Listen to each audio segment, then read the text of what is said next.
আসসালামু আলাইকুম, welcome back to my channel everyday enjoyment. আপনারা সবাই কেমন আছেন? আশা করছি আল্লাহর রহমতে আপনারা সবাই ভালো আছেন। আলহামদুলিল্লাহ আমরা অনেক ভালো আছি। আমি এখানে গরুর মাংসের চাপ বানাবো, তাই আমি 1 টেবিল চামচ পেঁয়াজ বাটা দিয়ে দিলাম, 1 টেবিল চামচ আদা বাটা দিয়ে দিলাম।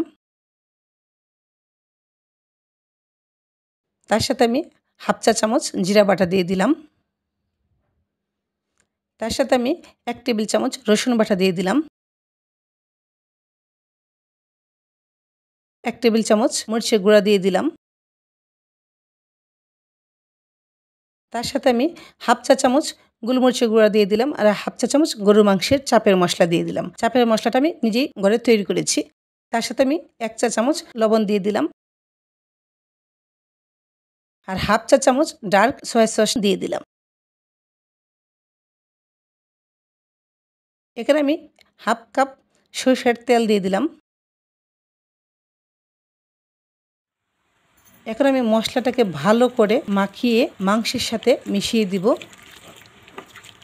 আমরা যত ভালো করে মাংসের সাথে মশলাটা মিশাবো, মাংসটা খেতে ততই ভালো লাগবে। মাংসের চাপটাও খুব মজা হবে। তাই আমি মশলার সাথে ভালো করে মাংসের চাপটাকে আমি মিশিয়ে নিচ্ছি।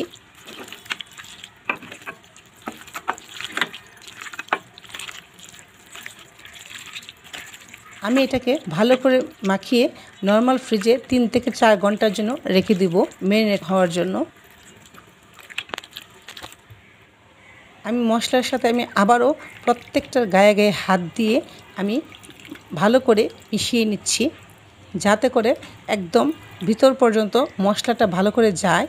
সেজন্য চাপ বানানোর ক্ষেত্রে এই মাখানোটাই হলো আসল কাজ। যত ভালো করে আমি মশলার সাথে মাংসটা মিশাবো, তো মাংসের চাপটা খেতে ততই মজা লাগবে। তাই আমি মশলার সাথে ভালো করে মিশিয়ে এখন আমি এটাকে নর্মাল ফ্রিজে রেখে দিচ্ছি। আমার মিশানো হয়ে গিয়েছে।